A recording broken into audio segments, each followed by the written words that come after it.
రాకాలోకంకి స్వాగతం.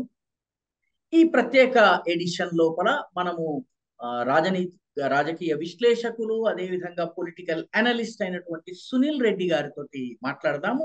తెలంగాణలో కొత్త ప్రభుత్వం ఏర్పడింది, లోక్సభ ఎన్నికలు కూడా రాబోతున్నాయి. ఈ నేపథ్యంలో రాజకీయాలు ఎలా ఉండబోతున్నాయి, మూడు ప్రధాన పార్టీల భవిష్యత్ ఎలా ఉండబోతోంది, అదేవిధంగా రాష్ట్రంలో ఏ రకమైనటువంటి వ్యూహ ప్రతివ్యూహాలు పార్టీలు అనుసరించబోతున్నాయి అన్నటువంటి విషయం సునీల్ గారితో మాట్లాడదాము.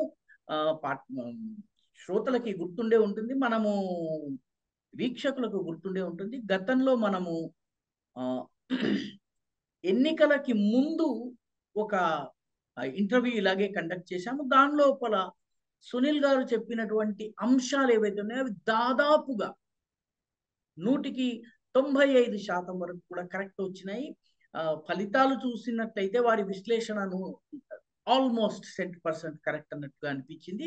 అందుకనే ఇప్పుడు ఈ కొత్త ప్రభుత్వం కొలువు తీరిన తరువాత 2024 లోకసభ ఎన్నికలు కేవలం కొద్ది నెలల దూరంలోనే ఉన్నటువంటి నేపథ్యంలో తెలంగాణ రాజకీయాలపైన మనము ఫోకస్ చేద్దాం అనుకున్నాము. సునీల్ గారు నమస్తే. నమస్కారం రాకాజీ. సునీల్ జీ, కొత్త అసెంబ్లీ కొలువు తీరింది, ప్రమాణ స్వీకారాలు పూర్తయిపోయినాయి. బీజేపీ వాళ్ళు 8 మంది అభ్యర్థులు కూడాను, ఎమ్మెల్యేలు కూడాను ప్రమాణ స్వీకారం చేసేశారు. మొత్తం మీద ఈ గత 3-4 రోజులుగా ఏదైతే అసెంబ్లీకి సంబంధించినటువంటి కార్యకలాపాలని కనుక చూసినట్టయితే కాంగ్రెస్ పార్టీ తనకున్నటువంటి తక్కువ మెజారిటీ, వాళ్ళకి 60 సీట్లు కావాలి, 64 సీట్లు మాత్రమే ఉన్నాయి. కాంగ్రెస్ పార్టీ ఏ రకంగా రానున్న రోజుల్లో రకరకాల ఛాలెంజెస్ ని ఫేస్ చేయగలుగుతుంది, ఒకటి ప్రస్తుతము దానికి సంబంధించినటువంటి లక్షణాలు ఏమైనా కనపడుతున్నాయి? ఇప్పుడు అసెంబ్లీ ఇవాళే సెషన్ పూర్తి సెషన్, గవర్నర్ ప్రసంగానికి ధన్యవాదాల తీర్మానం పైన చర్చ ఇవాళ జరిగింది. చర్చ జరిగిన తీరును చూసే మనం చాలా వాడి వేడిగా జరిగింది.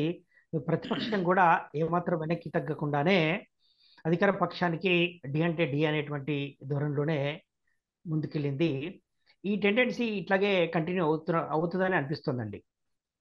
అంటే ఇంత ముందుకు బలహీన ప్రతిపక్షం ఉండేది. బీఆర్ఎస్ అధికారంలో ఉన్నప్పుడు, కాంగ్రెస్ ప్రతిపక్షంలో ఉన్నప్పుడు ప్రతిపక్షం బలహీనంగా ఉండేది, సైజ్ నెంబర్ కూడా తక్కువగా ఉండేది. ఇప్పుడు అధికార పక్షానికి ప్రతిపక్షానికి మధ్య 26 సీట్లే తేడా. 39 మంది మేము ఉన్నాము అని చెప్పేసి, 39తో పాటు 8 మంది బీజేపీ సభ్యులు కూడా ఉంటారు. ఆయా అంశాలపైన బీజేపీ సభ్యులు కూడా నిలదీస్తారు ప్రభుత్వాన్ని. ఫేస్ చేయడం అనేటువంటిది కొంత ఛాలెంజింగే, ప్రభుత్వానికి అయితే ఛాలెంజింగే. ఆ మేరకు బాగా ఎక్సర్సైజ్ చేయాల్సి ఉంటుంది అధికార పక్షం. అధికార పక్షము ఇవాళ జరిగిన ఎదురుదాడి అనేటువంటి వ్యూహాన్నే ఎంచుకున్నట్టుగా కనపడుతోంది. అధికార కాంగ్రెస్ పార్టీ ఎదురుదాడి గత 10 ఏళ్లలో ఏం చేశారు, మాట్లాడితే గత 10 ఏళ్లలో ఏం చేశారు అనేటువంటి ఎదురుదాడి అనేటువంటిది వ్యూహంగా ఉంది. గతంలో కూడా ఏ ప్రభుత్వంలో కూడా, గతంలో బీఆర్ఎస్ అధికారంలో ఉన్నప్పుడు కూడా మీరు మొన్నటి వరకు 10 ఏళ్ళు ఉన్నారు కదా ఉమ్మడి రాష్ట్రంలో మీరేం చేశారనేటువంటిది. అంతకుముందుకు వైఎస్ రాజశేఖర రెడ్డి గవర్నమెంట్ ఉన్నప్పుడు కూడా అప్పుడు ప్రతిపక్షంలో ఉన్నటువంటి టీడీపీని మొన్నటి వరకు మీరే ఉన్నారు కదా మీరేం చేశారనేటువంటిది.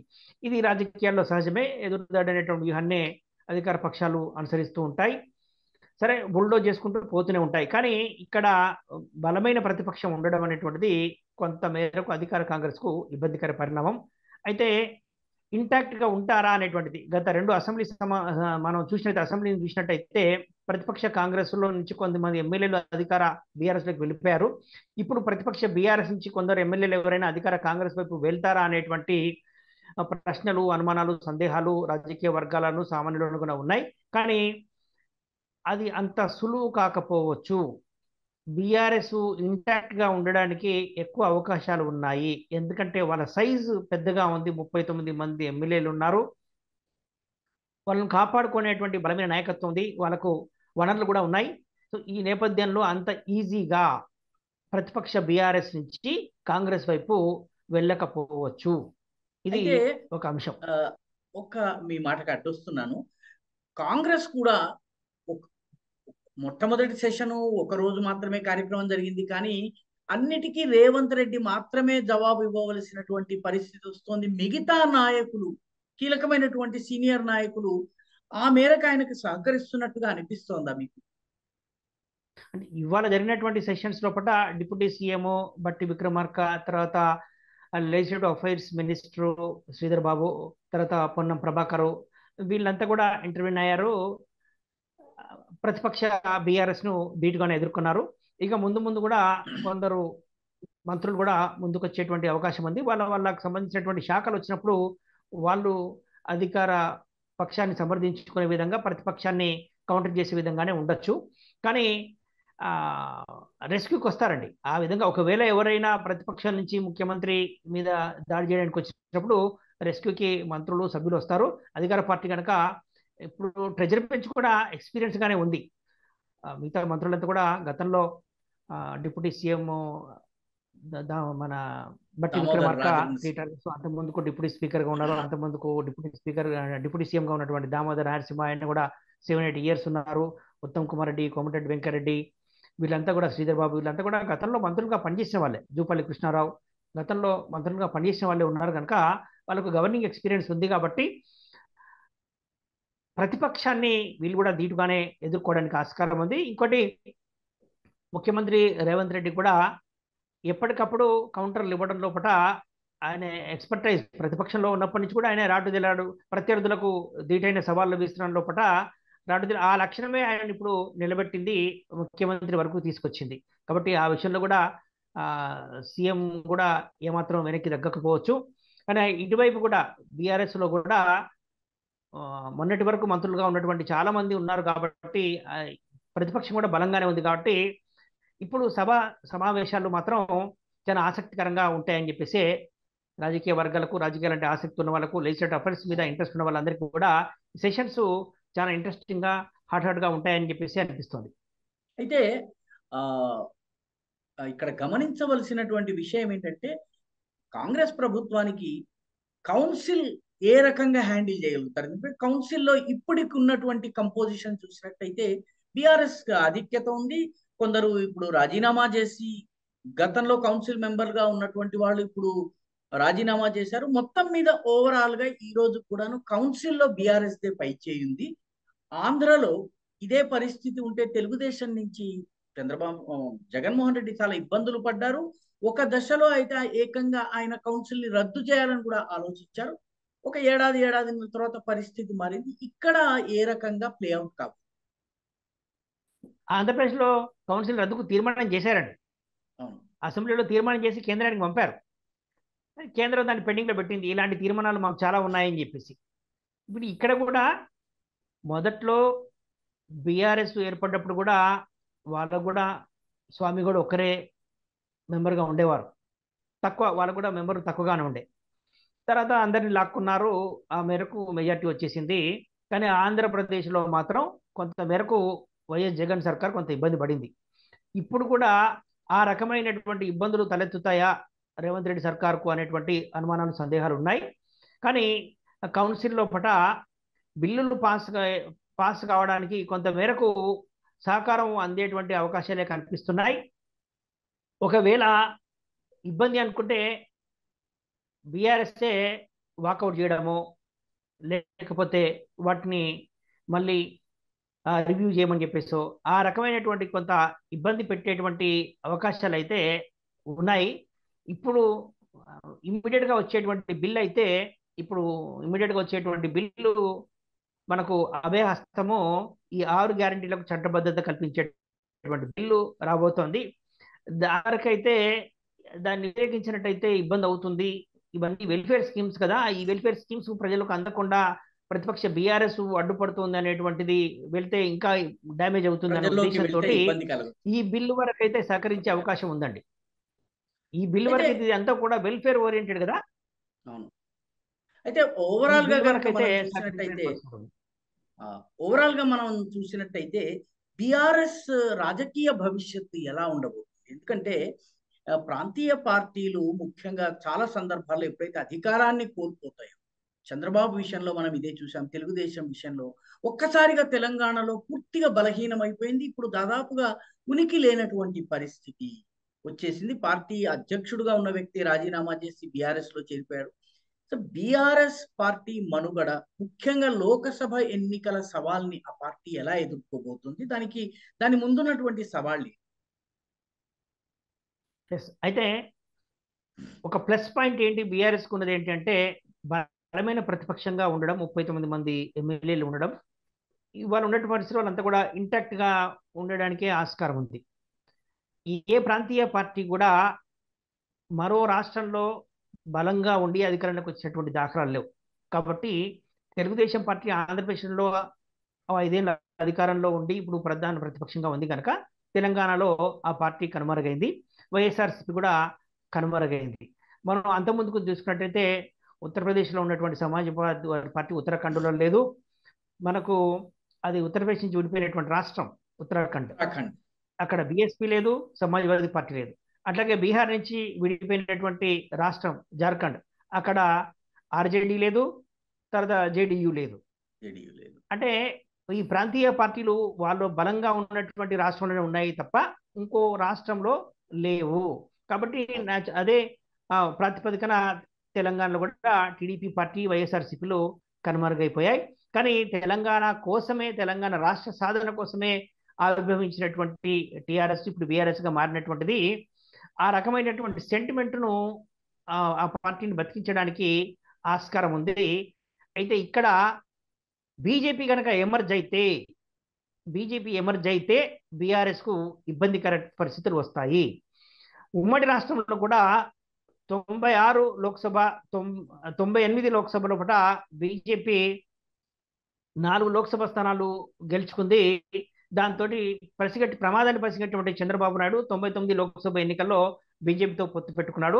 ఒకవేళ టీడీపీ పొత్తు పెట్టుకున్నారు, అది పొత్తు కనుక లేకపోయినట్టయితే అప్పుడు పరిణామాలు వేరుగా ఉండేటివి. బీజేపీ ఎమర్జ్ అయినట్టుగా అయితే అప్పుడు ప్రాంతీయ పార్టీ కనుమరుగయ్యేటిది. ఇప్పుడు కూడా ఇక్కడ బీజేపీ ఎమర్జ్ అయితే ప్రాంతీయ పార్టీ అయిన బీఆర్ఎస్ కనుమరేయడానికి ఆస్కారం ఉంది. ఎందుకంటే కాంగ్రెస్ ఓటు బ్యాంక్ అంతా కూడా SC, ST, minority, Reddy vote bank Congress ఉంది. ఇప్పుడు బీజేపీ కనుక ఎస్సీ వర్గీకరణ కనుక తీసుకొచ్చి ఎంఆర్పిఎస్ఓలు చేస్తున్నటువంటి ఉద్యమానికి అండగా నిలిచి ఉన్నట్టయితే, ఏబిసిడి కేటగిరేషన్ కనుక జరిగినట్టయితే కొంత సెక్షన్ ఒక కమ్యూనిటీ, మాదిగ కమ్యూనిటీ పూర్తిగా బీజేపీ వెనుక ర్యాలీ కావడానికి ఆస్కారం ఉంది. అట్లాగే మిగిలినటువంటి బీసీలంతా కూడా బీజేపీ వెనుక ర్యాలీ అయినట్టయితే అప్పుడు బీఆర్ఎస్ కు ఓటు బ్యాంక్ అంటూ లేకుండా పోతుంది. ఈ రకమైనటువంటి ప్రమాదాలు మాత్రం బీఆర్ఎస్ కు ఉన్నాయి. అయితే ఇవాళ ఆ పార్టీకి ప్రతి గ్రామ స్థాయిలో కార్యకర్తలు ఉండడం అనేటువంటిది ప్లస్ పాయింట్. ఇప్పటికీ కూడా చాలా సెగ్మెంట్లలో నేరోలో వాళ్ళు ఓడిపోయారు. ఈ అంశాలన్నింటినీ, అయితే ఈ పరిస్థితి ఎప్పటి వరకు ఉంటుంది అనేటువంటిది కూడా క్వశ్చన్ మార్క్. పార్లమెంటు ఎన్నికల్లో ప్రధానమంత్రి ఎవరు కావాలనే దానిపైన ఎలక్షన్లు జరుగుతాయి. కాబట్టి బీజేపీ వర్సెస్ కాంగ్రెస్ గానే ఉంటుంది కనుక లోక్సభ ఎన్నికల్లో బీఆర్ఎస్ థర్డ్ పొజిషన్ పైన ఆశ్చర్యం లేదు. ముస్లింలు అదే విధంగా సీమాంధ్ర ఓటర్లు ఎవరైతే ఉన్నారో వీళ్ళు 2023 ఎన్నికల్లో బీఆర్ఎస్ వెనక ఉన్నారు. అందుకే బీఆర్ఎస్ గెలిచిన 39 సీట్లలో 17 సీట్లు ఈ జిహెచ్ఎంసీ దాని చుట్టుపక్కల రంగారెడ్డి నుంచి గెలిచాయి. సీమాంధ్ర ఓటర్లు లోకసభ ఎన్నికల సమయానికి బీఆర్ఎస్ తో ఉంటారా? అదే విధంగా ముస్లిం ఓటర్లు బీజేపీని ఓడించాలన్నటువంటి స్ట్రాటజీలో భాగంగా బీఆర్ఎస్ నుంచి కాంగ్రెస్ కి మూవ్ అయ్యే పరిస్థితి ఉంటుంది. అలా జరిగితే బీఆర్ఎస్ పైన ఏ మేరకు ప్రభావం ఉండవచ్చు?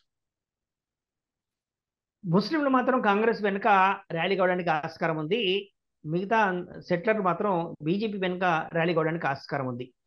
ఇక్కడ మేము రాష్ట్రమంతా ఎన్నికల సందర్భంగా సర్వేలు చేసినప్పుడు తిరిగినప్పుడు లోక్సభకు బీజేపీకి వేస్తాం, గ్రేటర్ హైదరాబాద్ ఎలక్షన్స్ వచ్చినప్పుడు బీజేపీకి వేస్తాం, అసెంబ్లీకి మాత్రం మేము కాంగ్రెస్ కానీ బీఆర్ఎస్ కానీ వేస్తాం అనేటువంటి ఫీడ్బ్యాక్ మాకు వచ్చింది.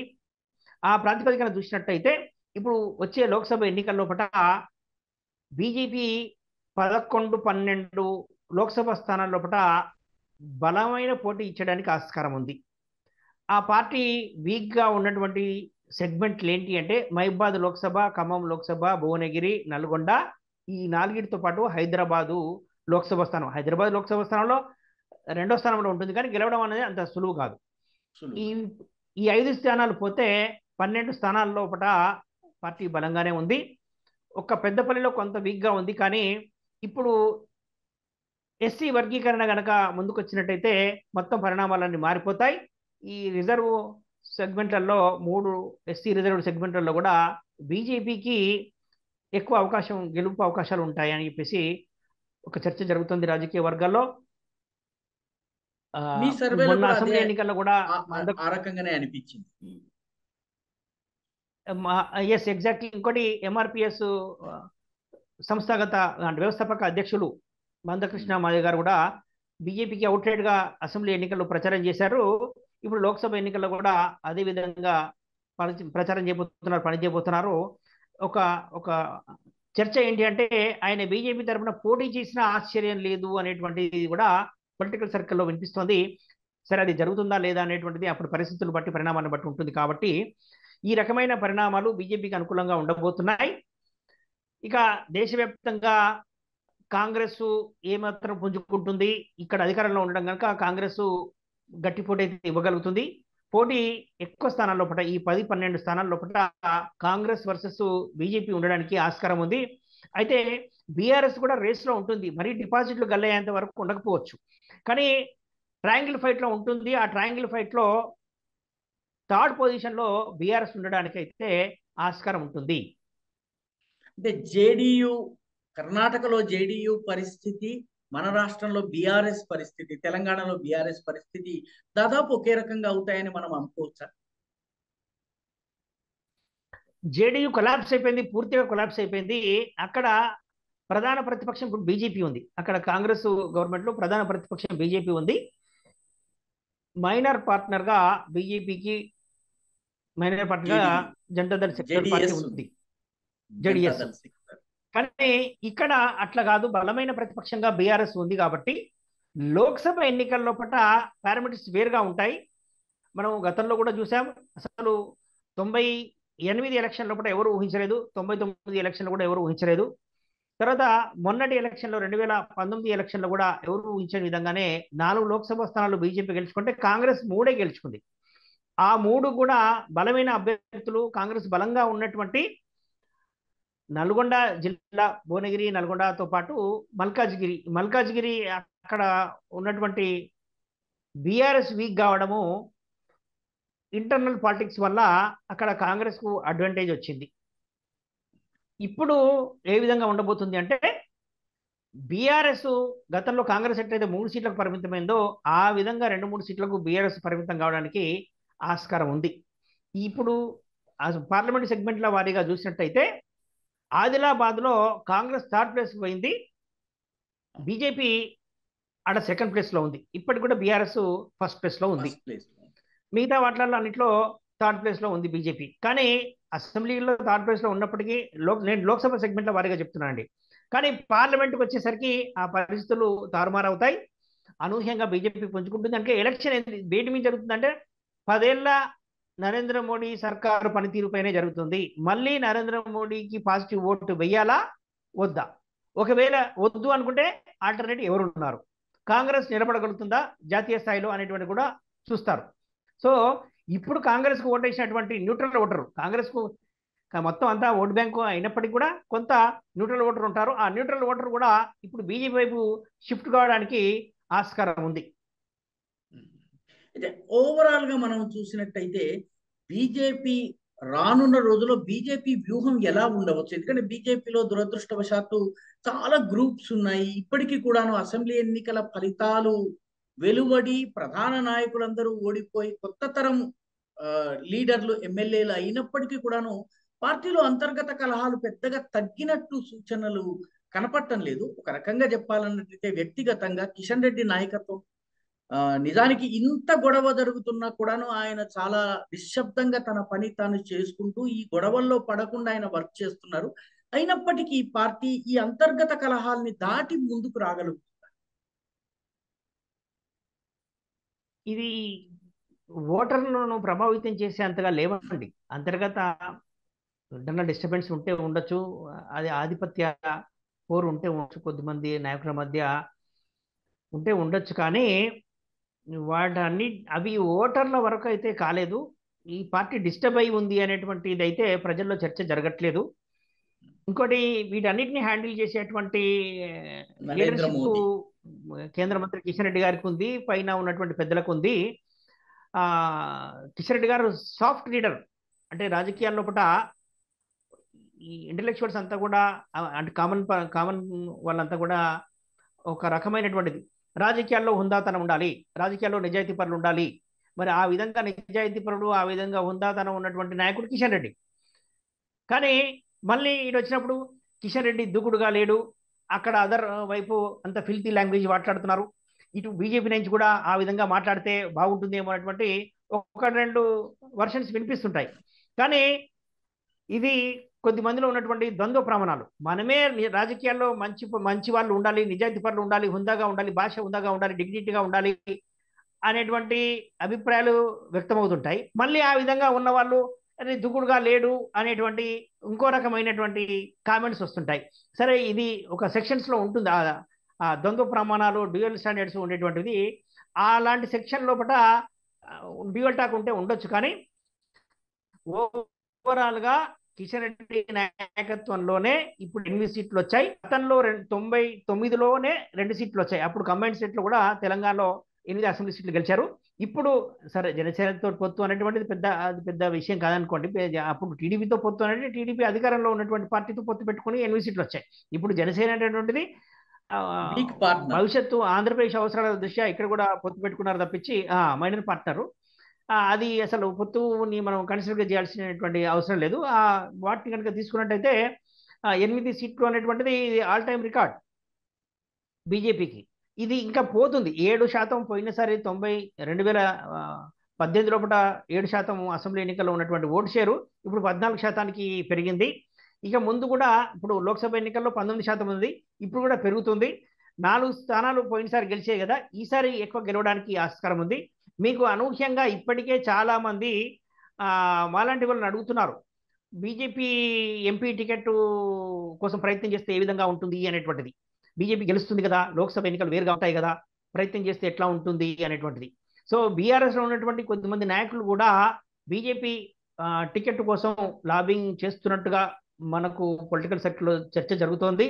ఆ మేరకు కొద్ది రోజుల తర్వాత ఆ పెద్ద నాయకులు ఎవరు ఏంటి అనేది కూడా మీడియా లోపల రావడానికి అయితే స్కోప్ ఉంది. అదే కనుక జరిగినట్టయితే అప్పుడు పరిణామాలంతా కూడా అనూహ్యంగా మారిపోతాయి. ఫైట్ బిట్వీన్ కాంగ్రెస్ అండ్ బీజేపీగా ఉంటుంది. ఇప్పుడు బీజేపీ బలహీనంగా ఉన్నటువంటి నల్లగొండ, భువనగిరి, మహబూబాద్, ఖమ్మం, ఈ 4 లోక్సభ నియోజకవర్గాల్లో కూడా బీజేపీ పుంజుకున్నా కూడా ఆశ్చర్యం లేదు. ఓకే, రాకాజీ, ఇంకా టీడీపీ కానీ లేకపోతే జనసేన కానీ వీటికి ఇంకా నేను అనుకోవడం లోకసభ ఎన్నికల్లో పెద్దగా పాత్ర ఉంటుంది ఈ రాష్ట్రంలోని నాకైతే అనిపించడం లేదు. మీ అభిప్రాయం ఏంటి? ఈవెన్ లెఫ్ట్ పార్టీలకు కూడా అండి. సరే, టీడీపీ జనసేన అయితే ఇక్కడ పెద్దగా లేదు. వామపక్షాలు కూడా పెద్దగా ఉండదండి. వామపక్షాలు కూడా వాళ్ళకు ఉన్నటువంటి ఖమ్మం బెల్ట్లోనే కొంత ఉనికి ఉంది. ఇప్పుడు అది కూడా లోక్సభ ఎన్నికల్లో కూడా ఉండదండి. వాళ్ళు కాంగ్రెస్ తోటి పొత్తు పెట్టుకోవడానికే ఎక్కువ ఆస్కారం ఉంది. ఒకవేళ కాంగ్రెస్ తోటి పొత్తు కుదరకపోతే సీట్ ఇచ్చేది ఏం లేదు.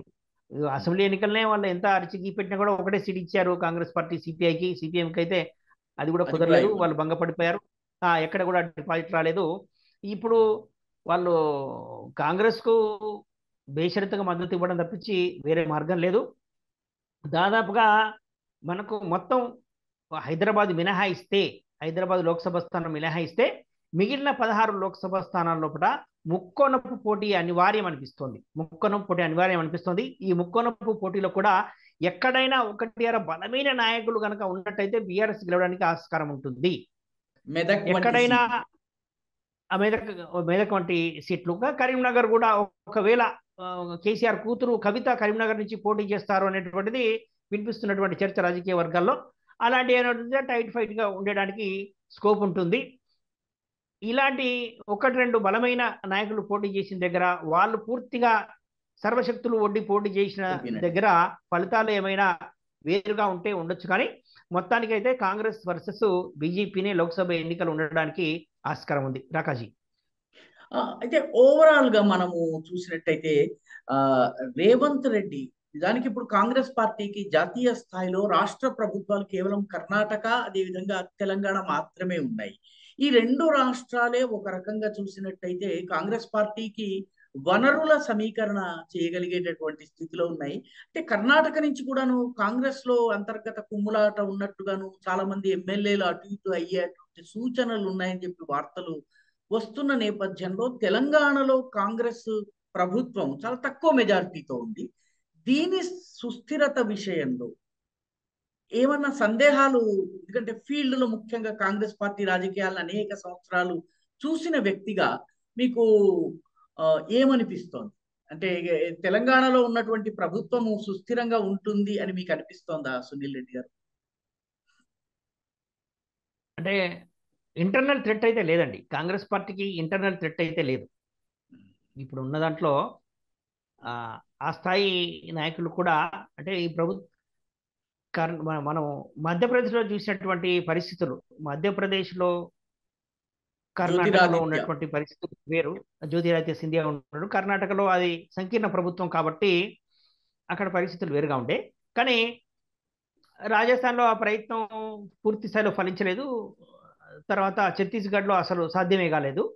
అట్లనే ఇప్పుడు తెలంగాణ కూడా కాంగ్రెస్ పార్టీకి అంతర్గతంగా అయితే రేవంత్ రెడ్డి ప్రభుత్వాన్ని దింపేయాలనేటువంటి ఆలోచన కానీ, ఆ మేరకు శక్తి సామర్థ్యాలు ఉన్న నాయకులు కానీ కాంగ్రెస్లో అయితే లేరు. అలాంటి ఆలోచన కూడా చేయరు. 10 ఏళ్ల తర్వాత అధికారంలోకి వచ్చింది కాంగ్రెస్ కాబట్టి ఉన్నంతలో సర్దుకుపోతారు. ఉన్నంతలో రేవంత్ రెడ్డి తోటి అడ్జస్ట్ అయిపోయి ప్రభుత్వాన్ని సహకరించడం. రేవంత్ రెడ్డి కూడా అందరినీ కలుపుకొని పోకపోతే ఇబ్బంది పడతాను అని చెప్పేసి గ్రహించగల నేర్పరి.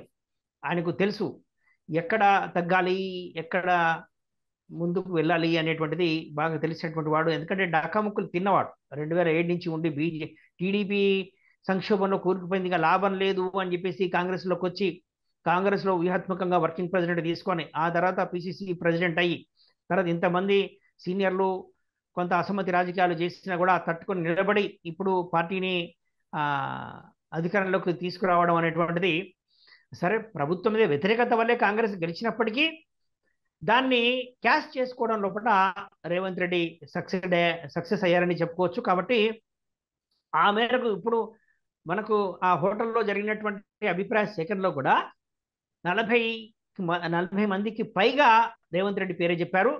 మిగతా వాళ్ళంతా కూడా హైకమాండ్ ఎవరిని నియమించినా మాకు అభ్యంతరం లేదని చెప్పారు. కానీ రేవంత్ రెడ్డిని పూర్తి స్థాయిలో ఆయన వద్దు అని అపోజ్ చేసినటువంటి వాళ్ళు చాలా తక్కువ సంఖ్యలో ఉన్నారు. వాళ్ళంతా మనం ఊహించవచ్చు వాళ్ళు ఎవరనేటువంటిది. ఎవరంటే ముఖ్యమంత్రిగా కావాలనుకుంటున్నటువంటి వాళ్ళు ఆ విధంగా అభిప్రాయాలు వ్యక్తం చేస్తుంటారు. సరే ఆ నెంబర్ తక్కువగా ఉంది కనుక ఏకగ్రీవంగా అంటే హైకమాండ్కు వీళ్ళు ఆథరైజ్ చేశారు. హైకమాండ్ కూడా రేవంత్ రెడ్డి పేరే చెప్పింది. మొదటి నుంచి కూడా ఆ పేరే ఉంది. ఆ మేరకు రేవంత్ రెడ్డికి పరిస్థితులు కలిసి వచ్చాయి, ఆయనకు అదృష్టం కూడా ఉంది. కాబట్టి ఇవన్నీ కలిసి ఆయన సీఎం కుర్చీలో కూర్చోగలిగారు. ఇప్పుడు ఉన్నటువంటి పరిస్థితుల్లో అయితే ఆయనకు ఇంటర్నల్గా థ్రెట్ లేదు. ఇంకొకటి బయట నుంచి కూడా వాళ్ళ బీఆర్ఎస్ కూడా ఈ ప్రభుత్వాన్ని పడగొట్టేటువంటి ఆలోచన చేయదని అనుకుంటున్నామండి. చేస్తే వాళ్ళే ఇబ్బంది పడతారు. మనం 85 చూసాం, 85లో ఏం జరిగింది అనేటువంటిది. ఎన్టీఆర్ ప్రభుత్వాన్ని కనుక అప్పుడు కాంగ్రెస్ ప్రభుత్వం పడగొట్టితే ఏమైంది, మళ్ళీ ప్రజా ఉద్యమం వచ్చింది. ఇప్పుడు కూడా అలాంటి పరిస్థితి వస్తుంది. కాబట్టి అప్పుడు మాజీ సీఎం కేసీఆర్ 85లో అప్పుడు ఎన్టీఆర్ తోటే ఉన్నాడు. ఆ తర్వాత ఆయన 85లో గెలిచాడు. సో ఆ పరిణామాలన్నీ తెలిసినటువంటి నాయకుడు కాబట్టి అలాంటి ప్రయత్నం చేయకపోవచ్చు. మీకు ఈ ప్రభుత్వం తప్పులు చేసేటువంటి అవకాశం ఇస్తారు. అలవి కానీ హామీలు ఇచ్చారు, నిధులు సమకూర్చుకోవడం సాధ్యం కాదు. ఆ చర్చ మొదటి నుంచి ఉంది. కాంగ్రెస్ పార్టీ ఇచ్చినటువంటి మేనిఫెస్టోలు 6 గ్యారెంటీలతో పాటు మొత్తం 412 హామీలు ఇచ్చిందండి. వాటన్నిటినీ అమలు చేయడం అనేటువంటిది అంత ఈజీ కాదు. అది ఈజీ కాదన్న సంగతి వాళ్ళకు తెలుసు. కానీ ఎలాగైనా అధికారంలోకి రావాలి అనేటువంటి ఉద్దేశంతో వాళ్ళు ఈ హామీలను ఇచ్చారు. నిజానికి ఈ హామీలను ఇవ్వకుండా 1-2 హామీలు ఇచ్చేసి 4-5 గ్యారెంటీలు కనుక ఇచ్చేసినా కూడా కాంగ్రెస్ అధికారంలోకి వచ్చేదండి. అంత వ్యతిరేకత ఉంది కేసీఆర్ ప్రభుత్వం మీద. ఇది పూర్తిగా ప్రజాస్వామ్యయుతంగా పాలించి ఉన్నట్టయితే కొంత ఈ స్థాయిలో వచ్చి ఉండేది కాదు. అవునండి. కాబట్టి ప్రజలు ప్రజాస్వామిక పాలన కోరుకుంటున్నారు కాబట్టి ఆ మేరకు మొత్తం 119 అసెంబ్లీ నియోజకవర్గాల్లో కాంగ్రెస్ బలంగా ఉంది కాబట్టి కాంగ్రెస్ అయితేనే ఓడించగలుగుతుంది అని అనే జనం భావన కూడా నమ్మారు కాబట్టి కాంగ్రెస్ ఓటర్లలో ఓటేశారు. కలిగింది. అవును. కాబట్టి అది గెలిచారు. అంతేగాని ఇక్కడ వాళ్ళు చేసినటువంటి వీరోచిత పోరాటాలు ఏమీ లేవు. మనం గతంలోనే మాట్లాడుకున్న అటువంటి వీరోచిత పోరాటాలు ఏమీ చేయలేదు, కానీ పరిస్థితులు కాంగ్రెస్ కు అనుకూలించాయి అని చెప్పేసి. అవును. ఇప్పుడు అవును. 89లో కూడా అండి మర్రి చెన్నారెడ్డి వేరే అవును. పార్టీలో ఉన్నటువంటి మర్రి చెన్నారెడ్డి కాంగ్రెస్ లో చేరి అప్పుడు నేదురుమల్లి జనార్దన్ రెడ్డి పిసిసి చీఫ్ గా ఉంటే అప్పటికే ఆయన 6 నెలలు కూడా కాలేదు పిసిసి చీఫ్ అయి నేదురుమల్లి జనార్దన్ రెడ్డి. ఆయనను దించేసి మర్రి చెన్నారెడ్డిని పిసిసి చీఫ్ గా చేశారు. కోటి సంతకాల సేకరణ ఎన్టీఆర్ ప్రభుత్వానికి వ్యతిరేకంగా అని ఆయన ఒక ప్రోగ్రాం తీసుకున్నాడు. ఎలాంటి హామీలు ఇవ్వలేదండి, పెద్ద హామీలు ఏమి ఇవ్వలేదు. అవును. అవును. అప్పుడు వెల్ఫేర్ గవర్నమెంట్, ఎన్టీఆర్ అంటేనే వెల్ఫేర్ గవర్నమెంట్, అటువంటి వెల్ఫేర్ గవర్నమెంట్ ఓడిపోయింది. అవును. స్వయంగా ఎన్టీఆర్ కలవకుర్తిలో ఓడిపోయారు. ఇప్పుడు కేసీఆర్ కామారెడ్డిలో ఓడిపోయినట్టుగా. ఆ అవును. తర్వాత కాంగ్రెస్ గవర్నమెంట్ వచ్చింది. సో ఓవరాల్ గా అట్లనే మీరు చెప్తున్న దాని ప్రకారం కేసీఆర్ మీద అప్పుడు అంటే మీరు చెప్తున్న దాని ప్రకారం రేవంత్ అప్పుడే ప్రభుత్వానికి తక్షణము ప్రమాదం లేదు. లేదు, లేదు. తక్షణం ప్రమాదం లేదు. చాలా వెయిట్ చేస్తారండి. ఎందుకంటే ఈ ప్రభుత్వానికి అవకాశం ఇస్తారు, తప్పులు చేసే అవకాశం ఇస్తారు. రాజకీయాల్లో ఉన్న వాళ్ళకి తెలుసు ఆ ప్రభుత్వం అవును. ఫెయిల్ అయితే తప్ప ప్రజలు మా వైపు రారు అవును. అని చెప్పేసి. సో తప్పులు చేసే అవకాశం ఇస్తారు కాబట్టి వీళ్ళు ఇచ్చినట్టు హామీలన్నీ కూడా వీళ్ళు అసెంబ్లీలో కూడా పెద్దగా ఈ అంశాలపైన ఒత్తిడి చేస్తారు, ప్రశ్నిస్తారు, కానీ ఈ ప్రభుత్వం పైన అవిశ్వాసం పెట్టి పడగొట్టాలనేటువంటి ప్రయత్నాలు మాత్రం చేయకపోవచ్చండి. ఎందుకంటే ఆ విధంగా తొందరపాటు చర్యల వల్ల మళ్ళీ ప్రతిపక్షాలు దెబ్బతినేటువంటి ఉదంతాలు మనం గతంలో చూసాం. చాలా కాబట్టి కరెక్ట్. అటువంటి సాహసోపేతమైనటువంటివి నిలవిడిచి సాము చేసేటువంటి ప్రయత్నాలు బీఆర్ఎస్ చేయకపోవచ్చు. వెయిట్ చేద్దాం 5 ఏళ్ళు అనుకుంటారు, 5 ఏళ్ళు వెయిట్ చేస్తారు. ఆ విధంగా వెయిట్ చేయడం వల్ల బీఆర్ఎస్కే లాభం. ఒకవేళ రైట్. ఈలోపు బీజేపీ కనుక పుంజుకొని బీజేపీ కనుక ఎమర్జ్ అయినట్టయితే అప్పుడు బీజేపీకి అవకాశం కూడా ఉంటుంది. ఉంటుంది అవును. బీఆర్ఎస్ కనుక. ఎందుకంటే మళ్ళీ బీఆర్ఎస్ 10 ఏళ్ళు చూసాము అనుకున్నప్పుడు అవును. ఈ పరిస్థితి మనం 2013లో ఢిల్లీలో చూసామండి. ఆమ్ అవును. ఆద్మీ అవును. పార్టీ అప్పటి అవును. వరకు 15 సంవత్సరాలు మన అవును. షీలా దీక్షిత్ గవర్నమెంట్ 15 అవును. సంవత్సరాలు చూసిన తర్వాత ఇక ఈ షీలా దీక్షిత్ గవర్నమెంట్ పంపించాలని అని అనుకున్నారు. బీజేపీకి ఆమ్ ఆద్మీ పార్టీ లేకపోతే బీజేపీ వచ్చేది. కానీ అంతకుముందు కూడా బీజేపీని మనం చూసాం. ఢిల్లీలో బీజేపీ అప్పటి వరకు అంతకుముందు అనేక సార్లు అధికారంలో ఉంది. ప్రభుత్వంలో ఉండింది. అవును. కాబట్టి ఇప్పుడు ఆమ్ ఆద్మీ పార్టీ కొత్తగా వచ్చింది, ఒక మూవ్మెంట్ తోటి, లోక్పాల్ మూవ్మెంట్ తోటి వచ్చింది అని చెప్పేసి అవకాశం ఇచ్చారు. అవును. అట్లాగే ఇక్కడ కూడా బీజేపీ ఇక్కడ ఉన్నటువంటి పరిస్థితులకు రేవంత్ రెడ్డి ప్రభుత్వం ఒకవేళ ఏవైనా హామీలు కనుక అమలు చేయకుండా లోపాలు కనుక ఉన్నట్టయితే వాటిని ఆసరాగా తీసుకొని ప్రజా ఉద్యమాలు నిర్మించి కనుక ఆల్టర్నేట్ గా ఎమర్జ్ అయినట్టయితే అధికారంలో రాగలుగుతుంది. అప్పుడు బీఆర్ఎస్ పార్టీకి అనేటువంటిది ప్రమాదంలో పడుతుంది. సో అవునండి. అప్పటి వరకు అయితే రేవంత్ రెడ్డి సర్కార్కి అయితే ఇబ్బంది లేకపోవచ్చు, ఉమ్. కొనసాగడానికే ఎక్కువ అవకాశాలు ఉన్నాయి. రకాజీ. రైట్. రైట్. రైట్. చాలా ధన్యవాదాలు సునీల్ గారు. చాలా ఓపికగా సమాధానాలు ఇచ్చారు. చాలా వివరణ పూర్వకంగా చెప్పారు. గతంలో ఉన్నటువంటి అనేక ఉదాహరణలు చెప్పారు. రాష్ట్రంలో రాజకీయాలు చాలా ఆసక్తికరమైనటువంటి స్టేజ్ లో ఉన్నాయి. 2024 ఎన్నికలు చాలా కీలకం కాబోతున్నాయి. 3 పార్టీలు ఎలా ఉండబోతున్నాయి అన్నది ఒక కీలకమైనటువంటి ప్రశ్న. మనము రాష్ట్ర రాజకీయాలను, ముఖ్యంగా తెలంగాణ రాజకీయాలను, తెలుగు రాష్ట్రాల రాజకీయాలను కూడా ట్రాక్ చేస్తుంటాం. చాలా ధన్యవాదాలు సునీల్ రెడ్డి గారు. మిత్రులారా, ఇది ఈ ఇంటర్వ్యూ యొక్క సారాంశం. ఈ వీడియో మీకు నచ్చినట్టయితే లైక్ చేయండి, షేర్ చేయండి, ఈ ఛానల్కు సబ్స్క్రైబ్ చేయండి. మీ అభిప్రాయాల్ని కమెంట్ల రూపంలో తప్పనిసరిగా పంపించండి.